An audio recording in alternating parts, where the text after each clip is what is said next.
So line 1 and 3 are the comment lines that just define what the code lines beneath it do. Line 2 prompts the user to input the price, and that's that line right there. And then through this, the value is converted through the floating point number. Line 4 is a conditional statement that has Python check if the stated value under price is greater than $100. If it's true, then the line prints this output that says high priced stock. This ILF statement stands for else if, and this is used when this statement isn't met. And in this conditional statement, Python has to check for 2 parameters, and that's if the price falls in between $50 and $100. If both of those parameters are met, then it will print off this medium price stock. Then the else statement is the statement that is put there if both of these conditional statements are not met, and then it will print off this line saying low priced stock. Calculates compound interest. Anyway, so lines 1, 2, 6, 8, 11, and 14 are all comment lines, again, just describing what that code beneath them is going to do.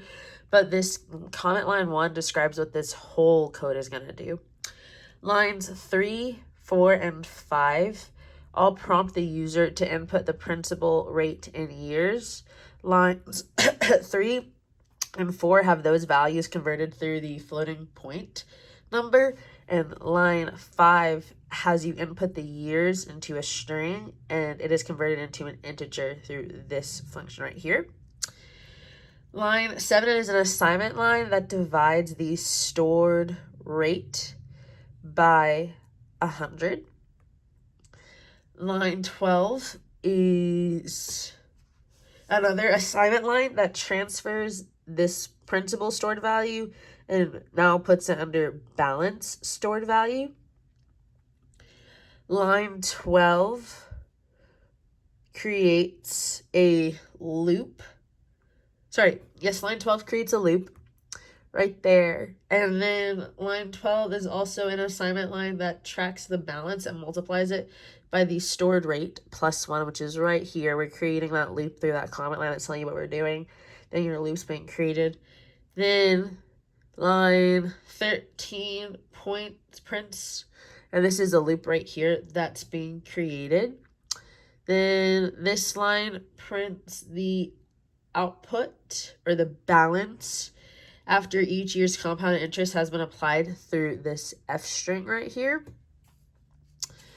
Line 15 prints the output of that F string that was calculated up here through that loop.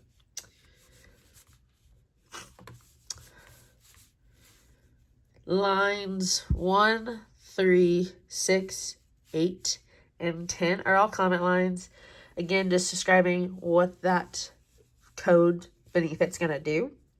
Line 2 is a list that stores or holds the values inputted in the case. And in this instance, ChatGPT just randomly assigned values to mock or replicate Apple stock prices. Lines 4 and 5, left of that equal sign is where that stored value is going to go. But right of the equal sign is where are built-in functions that refer back to this stock price list, and they analyze and look at all the inputs and pick out the max and the min. Line 7 is another assignment line that takes the sum of the stock prices from this list up here and divides it by the total number of values or stock prices that are entered. Line 9 generates is a generator expression that runs through the price of each value in the list and counts every price greater than the average. It's going to give you a sum and it's going to store it under this value. Then lines 11 through 15 print out the outputs for all the F strings that it calculates. But line 11 is special and it just prints off the stock price analysis.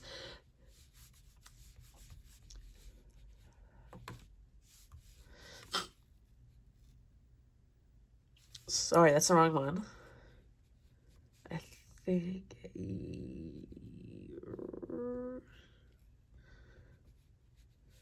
we're going to come back to the trade simulator because that is the wrong one. I need to find the right one.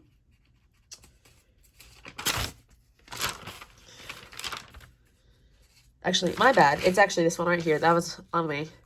This one is what we're on. So lines 2, 5, 13, 17, scroll way down, get to 33 and 36 are all just comment lines. Are just defining what the code is doing. Line 1 is special and it's an import Python built-in line that allows you to generate random numbers through your code. Lines 3 and 4 simulate daily stock prices from Apple through the defined function with no parameters, which is that right here, that function with no parameters. That's why the parameters are empty. And this part of the code generates random numbers through the floating point number between 140 and 180. That's why they're in those parameters. And together, when you combine these two lines of codes, they are what give you the simulation of the Apple stock prices. Lines 6 through 12 are the buy, sell, and hold decisions that walk through the code of how you go about making that decision. The if statement looks at if the current price is less than the previous price by 2%, then it will tell you to purchase it. The else if statement says if the price is greater, if the current price is greater by 2% than what you paid for it, sell it. And then the else statement is if neither of these are true, just hold it. Line 14 through 16 are the portfolio tracking, right here, that assigns values for cash, Apple shares, and then it goes ahead and transfers that value for cash and ties it to portfolio value. Line 18 is the initial price fetch that gets values from the list, which is where we have that reference right there, and assigns them to the previous price before starting the loop. Line 19 through 21, which is right here, is a daily simulator loop that runs a loop for 30 days and generates random stock prices for the day, which is just walking through each of those. Lines 22 through 26 are those, again, that if statement, but it's a tracking if statement that tracks if the user bought the stock and had enough cash left over for it. Lines 23 to 25 are the lines that determine how many whole shares are determining if the user had the proper amount of cash by determining how many whole shares they could buy.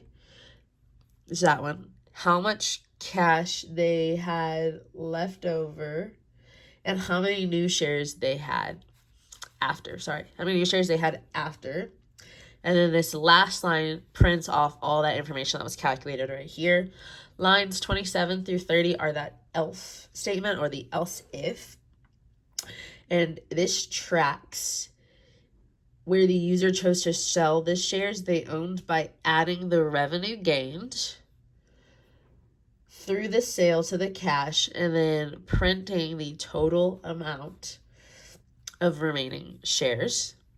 This else statement on Line 31 and 32 just tracks where the user held and decided not to buy or sell. Lines 34 through 35 recalculates the portfolio's value by adding the total cash and market value of Apple's shares while also setting the current price as the previous price for the next day.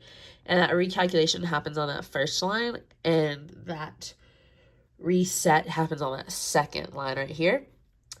Then lines 37 through 40, just print the outputs of those F strings. Again, line 37 is special, and it just prints out the final portfolio value from that loop that was created.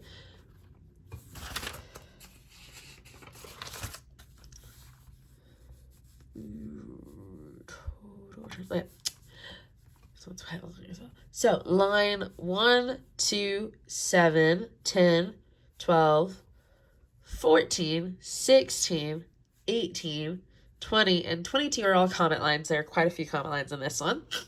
Again, that comment first line is special because it just walks you through what that whole piece of code that's in this platform is going to do. Lines 3 through 6 all prompt the user to input the values for the monthly contribution, the interest rate, the years, and the initial investment. Lines 3 through 5 are converted, their values are converted through the floating string theory. Line 6 is special, and its value is input in an integer, it's input in a string, and then it's converted through this little function right here that turns it into an integer. Lines 8 and 9 are assignment lines that take the assigned value for the annual interest rate and divide it by 100 and then divide it by 12. And then this special line right here, total months, takes that assigned value for years up here. This is where the assigned annual interest rate is, multiplies it by 12. Line 11 is another assignment line that transfers the assigned value. I'm sorry, that's wrong. Line 11 takes the initial investment and assigns it to balance. Lines 13, 15, and 17, which are all right here. They're all the ones in here that aren't comment lines, are the loop that calculates the growth of the investment, which is what this line's gonna do. Then it updates the balance, which is what this line is doing right here. Then this special line down here is the growth from the monthly interest and the new contributions. Then lines 19 and 20, again, are more assignment lines that calculate the money put into the investment. That's going to be at line 19. Then line 21 is going to be the profit after subtracting the balance from the total contributions.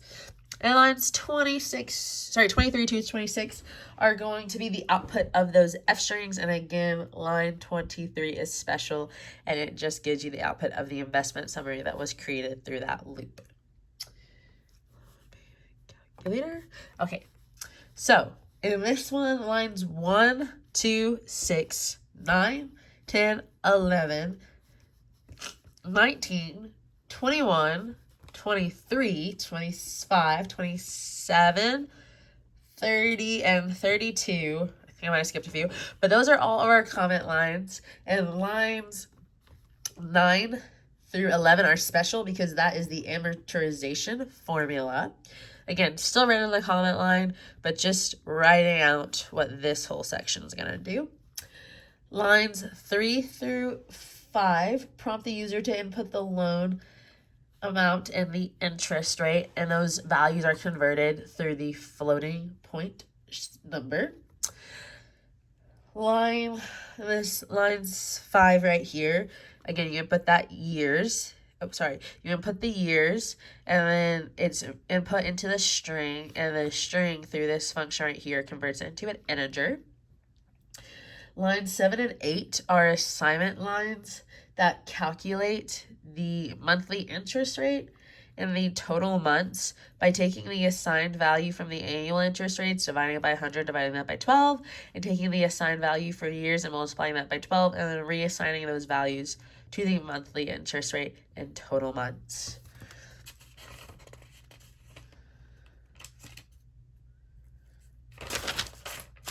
Lines 13, 14, and 15 are those if statements right there that run the equation if the interest rate isn't equal to 0. And again, that equation that's just being run is that amortization equation that we talked about in those comment lines. Line 16 is that special else statement, the else if. And this equation, then it runs this equation in line 17 if this statement isn't true and the interest is equal to 0. It's a rather simple equation. Then lines 18 and 19 will print the results from the F strings of monthly payments right here and the payment schedule. Line 21 right here transfers that principal balance that we had all the way up at the top and reassigns it to balance. Now we're going to create our loops. And line 22 to 35, it's quite a big one. That is the big loop that updates the balance. It updates a monthly balance. So line 25 right here stimulates the monthly payment. Line 23 right here is what happens when they're updating that new balance. Line 25 is calculating that monthly interest. Line 27 right here actually does something pretty... Sorry, I messed it up. This is the one that is this is the one that's calculating the monthly interest, and this is the one that's updating the balance. Lines 29 and 30 do really special things. They check for rounding errors, and they check the remaining amount of the loan every month. Then this line right here checks to see if the loan has been paid off and if I apologize. This is the line that prints off what your remaining balance is. This is the two lines of code that check to see if the remaining balance is equal to 0 and if that loop can be broken. If your remaining balance is equal to 0, the loop will be broken with that break line. And the last line down here just prints off the message indicating that the loan has been paid off after it's run through this loop cycle successfully and your balance has hit 0.